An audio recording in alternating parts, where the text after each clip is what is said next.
So recently, I went to Kansas City, Missouri, a city with a great skyline. In fact, in my opinion, I believe Kansas City's skyline includes a great clash of Art Deco and more modern glass architecture. And it really makes you wonder, did Kansas City's skyline ever have an identity crisis? Hello everyone, and welcome to another amazing episode of The Wandering Skyline. So in today's video, as I talked about a few moments ago, we will go over the skyline. In this case, however, we will review the specific skyscrapers through superlatives. Also, if you're a fan of my channel, you would most likely be aware of my superlative video in St. Louis. If you are just watching my channel for the first time, I'm doing a series on the two cities I visited this past summer, Kansas City and St. Louis. So this is the second to last video in the series, so check out all the videos in the series. But yeah, essentially I will introduce you to the skyscrapers of Kansas City, based on categories or superlatives, such as most expensive, most iconic, and a lot more. So let's get started. The first topic we will be going over is the most expensive. In order to find candidates for this topic, I found if the building was bought, and if so, how much it was bought for. So therefore I could determine the building's worth. Or if the skyscraper was never bought, I looked at how much the skyscraper's construction cost was to make. And then I can pretty much rank them, and I'm only doing the top number one for this one. So, alright, now that we know what qualifies, let's meet the most expensive building in Kansas City. The most expensive skyscraper in Kansas City is the One Kansas City Place, which is also the tallest office building in Missouri, at an impressive height of 624 feet, or 190 meters. It wins this category with an impressive price tag of approximately $140 million. While cheaper than St. Louis's most expensive building, it is still incredibly expensive. Also, the skyscraper does appear later in the video. So this was a quick category, but it was an expensive one.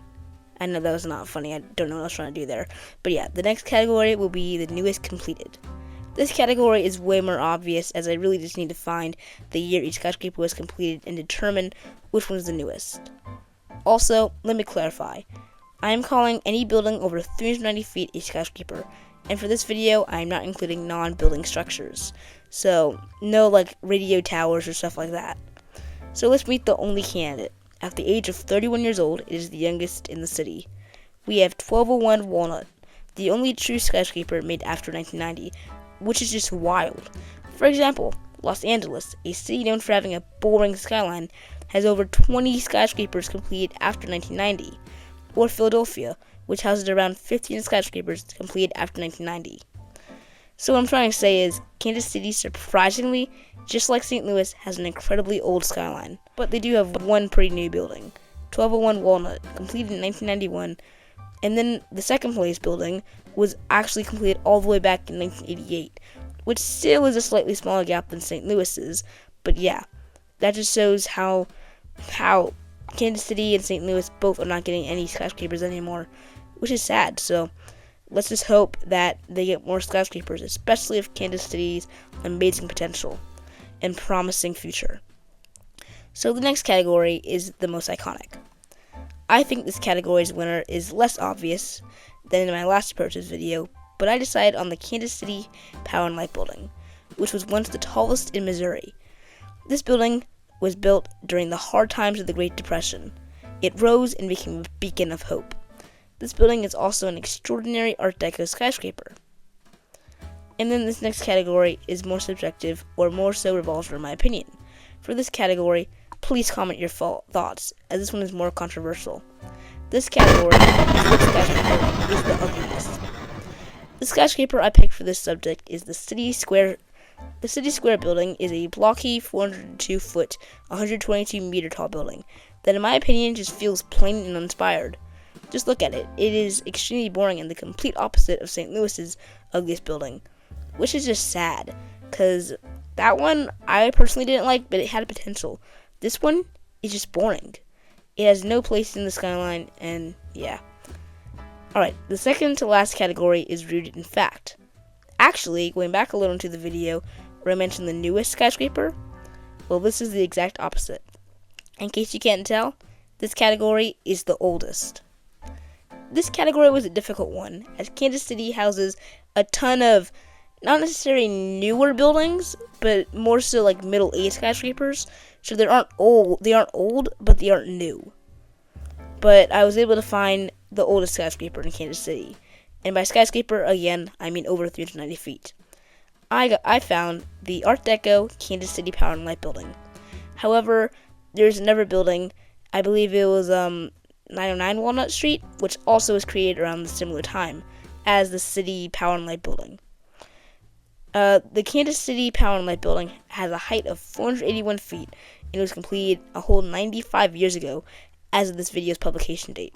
So it is extremely old, and yeah, it's wild. And for the last category, which is most inspiring, we have the One Kansas City Place.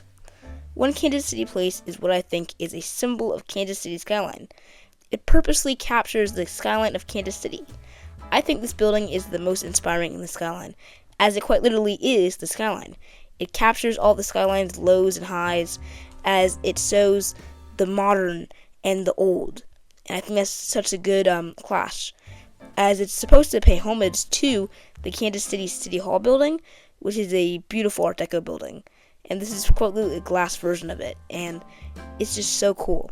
Now, some people could say this building is boring and ugly. However, there's also another group I imagine that says it's beautiful. It all depends on how you look at it.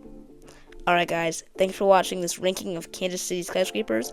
Not really a ranking, but more so like categories and stuff. But yeah, if you made it this far in the video, please consider dropping a like or subscribe.